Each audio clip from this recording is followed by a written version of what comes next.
Bonjour à toutes et à tous. Ce dimanche 13 avril 2025 à 2h22 du matin exactement aura lieu la prochaine pleine lune. Cette pleine lune aura lieu dans le magnifique signe de la Balance. Comme d'habitude, lors d'une pleine lune, la lune et le soleil se trouvent dans des signes complémentaires. La lune sera dans le signe de la Balance, tandis que le soleil sera dans le signe du Bélier. Nous sommes donc dans l'axe Bélier-Balance, dans l'axe du je suis versus nous sommes, dans l'axe de l'indépendance versus de la connexion, des compromis versus l'inflexibilité, de nos besoins versus les attentes des autres envers nous. Cette pleine lune, après la saison des éclipses, après toutes mes dernières vidéos où je vous dis ça va être difficile, ça va secouer. J'espérais vous faire une vidéo en vous disant ah voilà le calme est revenu. Bah non les gars, le calme n'est pas revenu.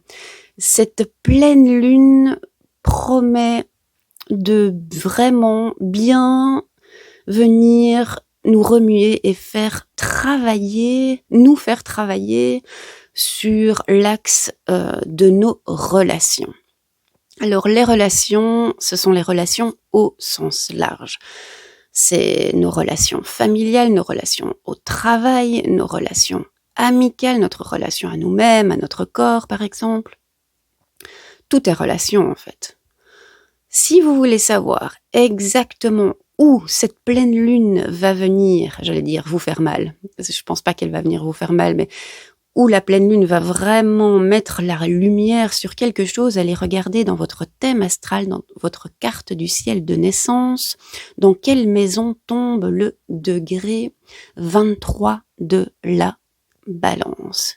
C'est probablement là que cette pleine lune va venir faire la lumière, vous dévoiler où des blessures de l'enfance viennent encore influencer fortement votre manière d'être au monde, votre manière de vous comporter, votre manière d'entrer en relation.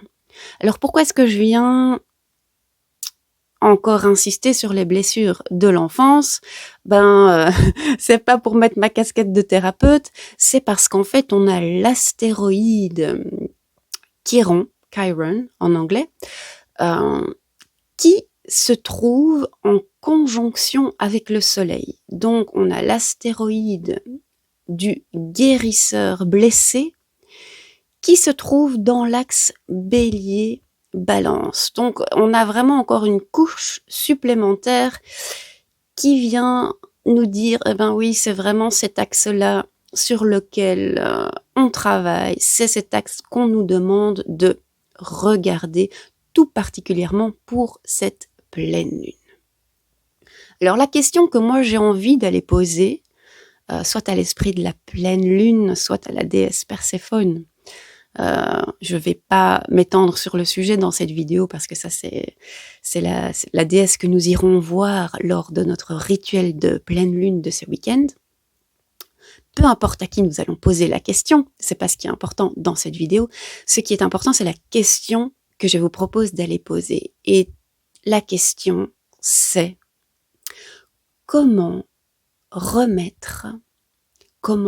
apporter de l'harmonie dans nos relations? Comment nous apporter à nous-mêmes l'harmonie dont nous avions besoin, enfants, que nous n'avons mais dont nous avons besoin pour aujourd'hui avoir des relations épanouissantes. J'allais dire satisfaisantes. Moi, j'ai pas envie d'une vie satisfaisante, j'ai envie d'un peu mieux que ça, quoi. Pour avoir des relations épanouissantes. Alors, la balance. La balance, ce n'est pas que les compromis, ce n'est pas que l'archétype qui fait tout pour fuir les conflits parce que la balance préfère l'équilibre dans les relations. C'est pas que ça en fait. La balance, c'est aussi un grand amateur, une grande amatrice d'art et de beauté. Et je pensais justement à ce mot équilibre. Bon, les personnes qui me connaissent savent que moi, le mot équilibre, c'est pas un mot qui me plaît énormément. Pourquoi ? Parce que ce n'est que ma vision des choses, hein. Mais quand j'entends le mot équilibre, il y a pour moi une espèce de jeu de somme nulle. Oui, quand je pense équilibre, je pense compromis en fait. Je vais je vais sacrifier mon bien-être au profit de ton bien-être. Bah oui, là il y a une espèce d'équilibre, mais en fait c'est pas terrible. Et si on pense à une balance comme l'objet physique, eh bien, quand il y a équilibre, en fait, quand il n'y a pas équilibre, on a la balance qui bouge dans un sens ou qui est de traviole. Et puis, on rajoute des poids d'un côté, les poids sont les mêmes des deux côtés, donc ça bouge un peu jusqu'à ce que ça ne bouge plus. Donc, il y a une symétrie, on va dire, qu'on pourrait juger comme belle. La symétrie est belle, oui, mais il y a une absence totale de mouvement.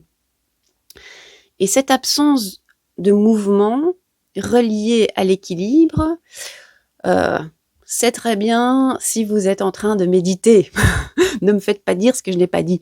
Mais dans la vie de tous les jours, moi, quand j'entends le mot équilibre, il y a un peu, j'associe ça à une absence de mouvement et un gros mot que j'ai un jour inventé, je ne sais plus comment, mais l'absence de mouvement, excusez-moi, c'est la chianteur. C'est ennuyeux, quoi. C'est la chianteur, c'est ennuyeux.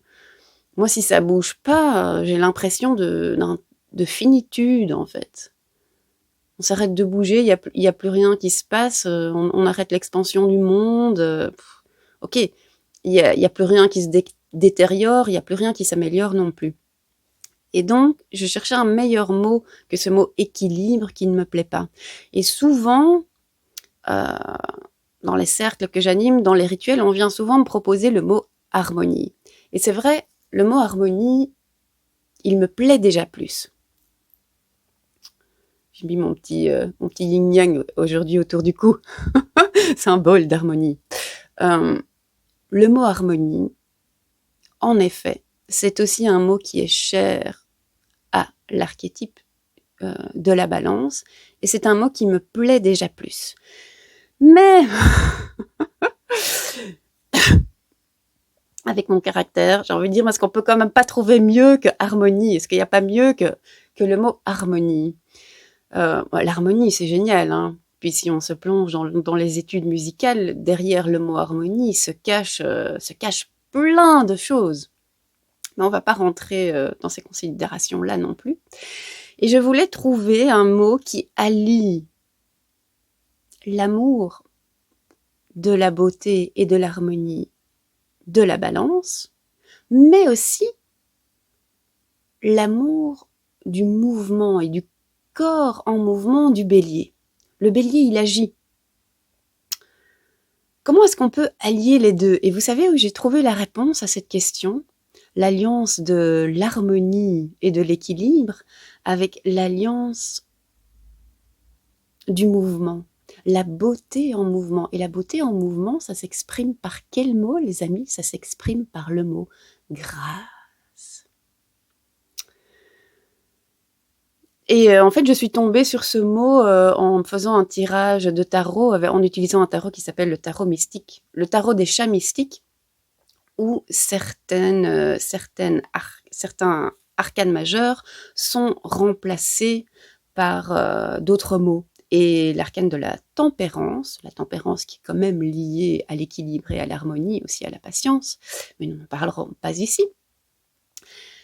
L'arcane majeur de la tempérance était remplacé par une carte qui s'appelle la grâce. Et n'y a-t-il pas plus gracieux que enfin, la plupart du temps, qu'un chat ? Et je trouvais ça génial, en fait. Vraiment, oublions l'équilibre, gardons l'harmonie si on fait de la musique, mais pensons grâce. Parce que la grâce, c'est la beauté et c'est l'harmonie, mais l'harmonie en mouvement. La grâce s'exprime dans le mouvement. Et voilà, j'étais toute contente de ma petite trouvaille. Tout ça pour vous dire que pour cette pleine lune, nous allons demander que la lumière soit faite sur comment nous pouvons apporter, ramener la grâce dans nos relations. Là-dessus, je vous souhaite, je ne peux vous souhaiter qu'une pleine lune gracieuse.